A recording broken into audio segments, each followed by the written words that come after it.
Right, so today we're talking about selling your property and how do you go about selecting the best agent to sell your property. It might be one of your most valuable assets and you don't want to leave it up to fate, and you could end up dealing with this agent for the next 6 months or so. So you need to pick the right agent for you. Picking the wrong agent could be a costly mistake, but how do you know you're picking the right agent for you?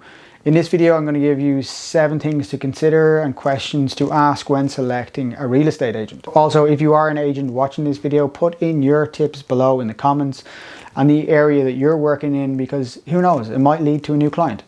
I've been working in real estate for nearly 20 years. I've been involved in sales and acquisitions.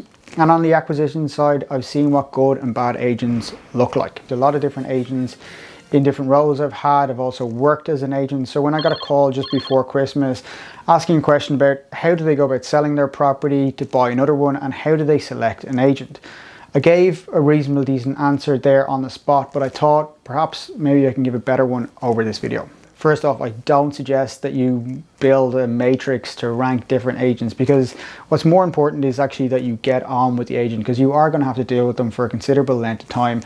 But here are 7 things to consider when you are selecting your agent. There will be a bonus one at the very end that could be make or break for you, so make sure you stay watching.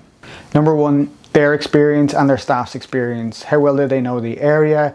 Who's going to be working on it? Is the main agent showing up for the pitch? Will they be there for viewings, or will they be managing the process, or will they be passing it on to junior staff after they've won the business? These are important questions to ask. Who will potential buyers and you be dealing with for the majority of the time? Hopefully the agent that is dealing with it on a day-to-day basis is there on the pitch and has the experience to guide you through value, offers, and perhaps even difficult legal issues. Number 2, the price. Everyone wants to know how much it's going to cost, so it is there as an important question.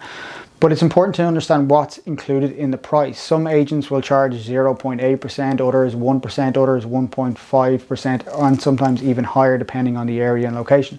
Some small agents that have loads of experience may be great at doing the job and still can offer you 0.8% because they have very low overheads. Other larger offices and agencies may have expensive offices, receptions, and franchise fees to cover, so they might have to charge a much higher percentage, but you get a bigger brand. But what's most important for you is who can get you the best price for your property with the least amount of stress.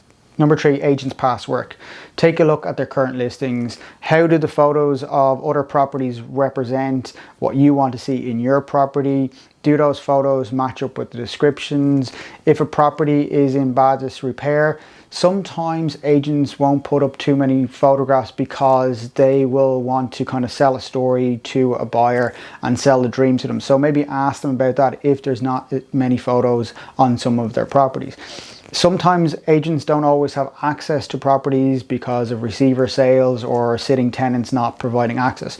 So if that is the case, again, ask. Don't judge the agent too much by photos if there's not too many of them. There perhaps is a reason for that, but photos to watch out for, and perhaps this is a bit of a pet hate of mine, but I think sometimes it means that the agent didn't consider or give enough time to the photos. And the first is a major pet hate of mine, and that is if the toilet seat is up in the bathroom. Just close the toilet seat before you take the photo. Next one is if it is a dark room. Perhaps the bulb wasn't working, but take a bulb out of another room before you take the photographs. These are just simple things that I think make a big difference, and if agents do this, it shows. Number 4, attend open houses in your area. See how they're managed. Do agents rush people in and out, or do they take time to get to know potential buyers? Is the lead agent there at the open house, or is it just a junior staff member that doesn't know how to answer any of the questions? Or perhaps it's a seasoned agent who just doesn't care anymore. Number 5, ask what happens when you go sale agreed. Some buyers and sellers have told me in the past that agents have disappeared once the property goes sale agreed and everything is just left to the solicitors. It is in the solicitor's hands to push the sale on once it's gone sale agreed, but that doesn't mean the agent can't help speed up matters. The agent can be very helpful in terms of providing more information and helping things move much faster. So therefore, it is important to understand what an agent might do or how they answer that question. Agents can help with answering some of the property management questions, mapping issues. The agents can also make sure that they're there getting people in and out of the property quickly. Number 6, and I think this is a very important one to consider when picking an agent, and it's to note the questions they ask you. If they just talk about themselves or what they can do and ask you no questions, that's not a great sign. But if they ask you questions, one, about the property, general questions like how old was it, when was it built, has there been any modifications to the property, is there any certs required for those modifications, do you have building certs and planning certs? If they ask questions about kitchen appliances, are they in or out of the sale, has there been any leaks, what's the parking situation?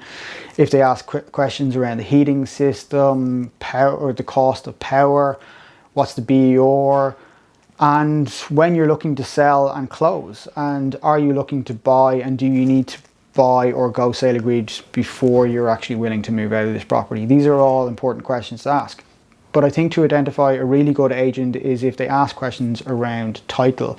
Is it freehold, leasehold? Who's the management company? What's their involvement? Perhaps they know someone within the management company and they can suggest that they'll be able to help answer some of the questions or get people to answer questions faster. They should also ask about your solicitor. Have they started to work on contracts?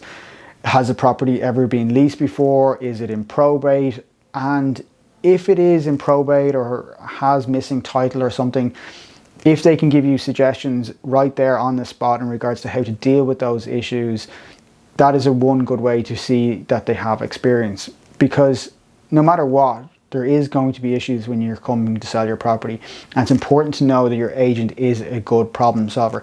Perhaps they might recommend that you have title insurance before placing the property on the market if there is missing title. These kind of interaction with an agent will tell you how experienced they are and will tell you how good of a problem solver they are, because no matter what, there's going to be problems. Number 7, this is not the last tip because there's a bonus tip after this, but how do they negotiate with you? This will tell you a lot in regards to how they're going to negotiate on your behalf. Are they willing to drop their fee at the first request? Are they willing to agree with you on value of the property, even though their evidence and comparable evidence suggests that that's not the value of the property and the property is actually valued way lower? Did they outline a sales process or sales strategy for you that you didn't feel comfortable with, and then they went with your recommendation even though they are the expert? Are they agreeing to all of these things just to get the fee? Are they agreeing to advertise something that they know is wrong, i.e. it's a 3-bedroom house but perhaps the attic is converted and the owner wants to advertise it as a 4-bed, but the agent knows it should be advertised as a 3-bed, but they're willing to go along with the owner at the start? This is going to cause a lot of problems down the line. It's important to remember that the agent is the expert here.